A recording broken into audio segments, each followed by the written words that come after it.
화제가 된 사건 사고 소식 짚어보는 아침의 이슈 시간입니다. 네, 최진영 변호사, 장현주 변호사와 함께 자세한 이야기 나눠보도록 하겠습니다. 안녕하세요. 안녕하세요. 네, 안녕하십니까.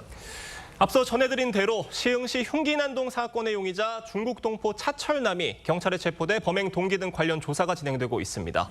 어제 하루 동안 일어났던 경과에 대한 설명이 좀 필요할 것 같습니다. 그렇습니다. 사실 하루에 2명이 사망하고 2명이 흉기에 찔리는 사건이 있어서 충격을 줬는데요. 예. 다행히 어제 저녁 7시 반쯤 피의자가 체포됐다는 점에서 나름대로 어떤 그래도 불안을 적게 하는 그런 상황이 된 것 같습니다. 첫 번째 사건 같은 경우는 어제 아침 9시 반쯤 시흥시 정왕동에 있는 한 편의점에서 편의점 점주 여성 60대 사람이 남성에 의해서 흉기에 찔리는 그런 사건이 있었습니다. 네. 그래서 바로 경찰이 출동을 해서 피해자로부터 진술을 듣고 앞에 있던 CCTV를 확인해 본 결과 앞에 있던 차가 발견됐고 그 차의 차적을 확인해 본 결과 예. 이 편의점으로부터 한 1km 정도 떨어진 집에 있는 사람인 것을 확인하고 그 집으로 갔는데 충격적인 것은 그 집에 문을 열고 들어갔더니만 50대 남성이 사망해 있다는 사실을 발견했던 것 같습니다. 그래서 경찰이 수사를 확대했는 결과 결국 오후 그렇게 하고 있었는데 오후 1시 20분 인근에 있는 체육공원에서 또 70대 남성이 또 흉기에 찔린 그런 사건이 있었습니다.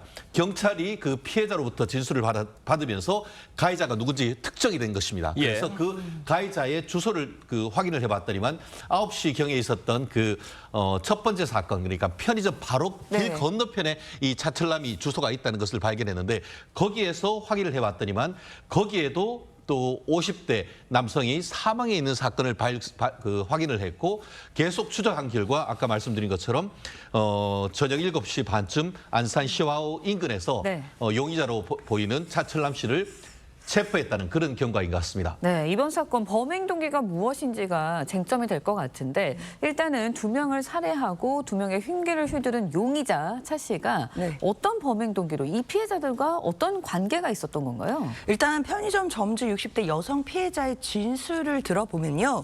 결국 차철남이 자기 험담을 했다라는 이유로 흉기를 휘두른 것 아닌가 이런 추정이 가능한 대목이 있습니다. 뿐만 아니라 집주인인 70대 남성 피해자의 진술에 따르면 평소에 자신을 무시했다라는 부분에 대해서 앙심을 품고 흉기를 휘두른 것 아니겠느냐라는 추정도 가능해 보이는데요.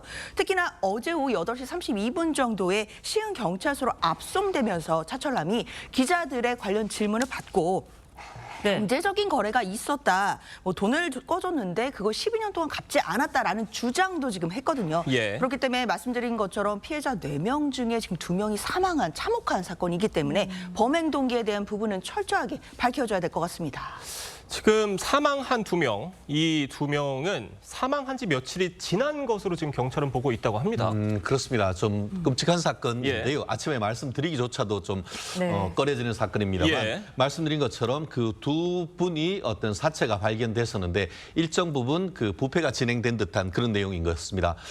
자연사나 병사는 아니고 분명히 타살인 점은 확인이 됐습니다만 누가 언제 어떻게 사건이 일어났는지에 대해서는 추가적인 어떤 확인이 필요하겠습니다. 습니다만 이 부분에서 지금 아까 앞에 있었던 2건의 어떤 흉기 난동 사건과 관련해서 했던 차철남은 본인이 이 2사람을 살해했다는 사실을 자백하고 있는 그런 상황인 것 같습니다.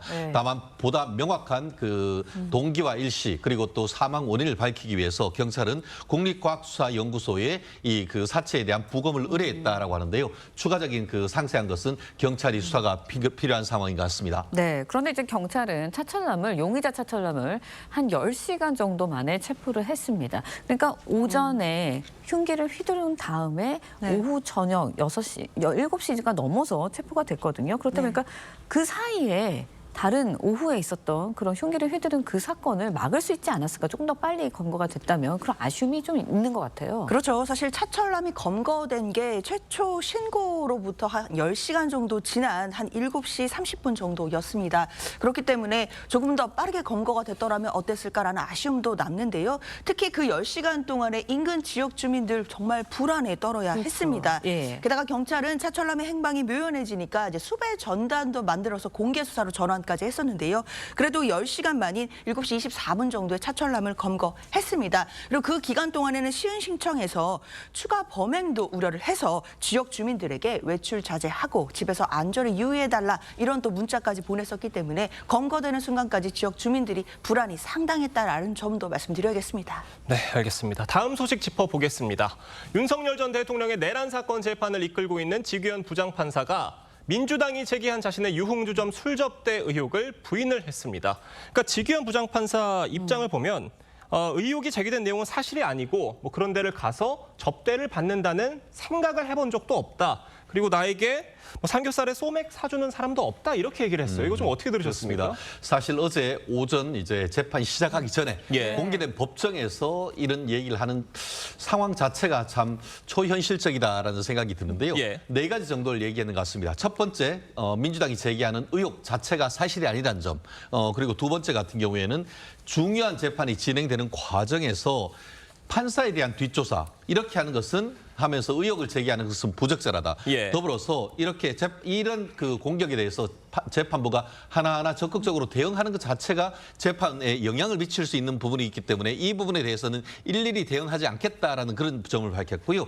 그리고 이런 상황 속에도 불구하고 신속하고 공정한 재판을 진행하겠다라는 얘기를 했는데 말씀드린 것처럼 재판은 어떤 그 사회적 세력으로부터도 독립해서 사건 자체에 집중해야 되는데 이런 그 재판장에 대한 의혹을 제기하는 것이 과연 정당한지에 대해서는 여러 가지 지금 논란이 벌어지고 있는 상황인 것 같습니다. 네, 알겠습니다. 지 부장판사의 입장이 발표된 이후에 민주당에서는 사진 3장을 공개를 했습니다. 지 부장판사가 찍힌 사진이었는데 일단은 그러면서 민주당에서 이야기하는 것은 법복까지 벗어야 된다 이런 이야기까지 하고 있거든요. 공개한 사진 3장에는 그러나 뭐 술이나 접대원이 이렇게 공개적으로 드러나진 않았어요. 그렇다 보니까 국민의힘에서는 구체적인 정황 증거는 아니다. 이런 입장을 보이고 있거든요. 사진 3장이 정말 그렇게 접대를 받았다라고 볼 수 있는 증거가 될 수 있는지 그리고 민주당의 주장 어떻게 보시는지 좀 궁금해요. 일단 민주당 입장에서는 어제 내란수계 혐의와 관련된 재판 전에 본인에 대한 해명을 하는 부분도 그 자리에서 그런 부분을 하는 것이 적절한가에 대한 또 의문이 있기도 합니다. 사실 이게 지난주에 이 의혹이 불거져 나왔기 때문에 입장이 있다라고 한다면 지난주에도 얼마든지 입장을 낼 수 있었음에도 굳이 어제 재판 시작 전에 이런 이야기를 한다는 것 자체가 자리의 측면에서 부적절했다라는 지적도 존재할 수 있는 것 같고요. 또 이제 노정면 대변인이 이야기하는 것처럼 특히 이제 관련된 사진을 공개하면서 결국에는 접대 의혹이라는 부분과 그리고 애초에 그 부장판사가 거짓말을 한 것이 아니겠느냐라는 의혹이 분명히 불거지고 있다라는 사실도 지적이 되는 것 같습니다. 뿐만 아니라 지금 같이 사진을 찍거나 동석했던 사람들이 직무 관련자로 강하게 의심된다라는 말을 덧붙이고 있기 때문에 만약에 직무 관련성이 인정되는 경우다라고 한다면 사실상 이거는 뭐 도덕적인 문제, 윤리적인 문제를 넘어서서 범법 행위가 될 수 있기 때문에 이런 부분에 대한 사법부 자체의 자정작용이 심각하게 필요한 것 아닌가라는 입장입니다. 다만 지금 국민의힘을 중심으로는 저 사진이 과연 지규현 부장판사가 그런 민주당이 말하는 술 접대 의혹의 증거라고 볼 수 있겠느냐 이런 얘기들이 나오고 있거든요. 사진 어떻게 보셨어요? 그렇습니다. 사실 엊그제 같은 경우에는 민주당의 김영민 의원이 지 부장판사가 작년 8월에 그 강남에 있는 고급 룸살롱 에서 술 접대받았다라고 하면서 룸살롱이란 것은 기본적인 통상의 인식이 여성 접대부와 함께 고급 술을 먹었다라는 그런 의혹 아니겠습니까? 그런데 정작 어제 공개된 사진 같은 경우에는 여성 접대부와 함께 있는 것도 아니고 술이 보이는 것도 아닌 것 같습니다. 그런데 그 사진 외에 다른 사진을 보이면서 거기에 여성들이 있는 것을 하면서 마치 그런 부분이 적극적인 관계가 있는 것처럼 그런 어떤 인상을 강하게 풍기는 그런 정치적인 그 프로파간다가 아닌가 하는 생각인데요. 물론 사실관계는 확인해야 되겠습니다. 말씀드린 것처럼 전직 대통령에 대한 재판을 진행하고 있는 재판장에 대한 의혹 제기라고 한다고 하면은 보다 확실한 증거를 가지고 그에 대한 어떤 정확한 의혹을 제기를 해야 되는 것이지 일단 유사한 증거를 내놓고 일시 장소 이런 부분은 하나도 없이 이제는 거짓말하는 것이 아니냐 이런 식으로 해서 좀 다른 의혹 제기하는 것이 과연 정당한지 이 부분에 대해서 명확하게 사실관계를 가리되 그와 같은 것이 사실이 아니라고 밝혀질 경우에는 국회의원이라고 한다 하더라도 그에 대한 또 거꾸로의 어떤 역풍이 불 가능성 있지 않을까 생각합니다. 네, 민주당이 공개한 사진 이후에 지부장 판사가 이 사진과 관련된 입장을 따로 내지는 않은 상황입니다.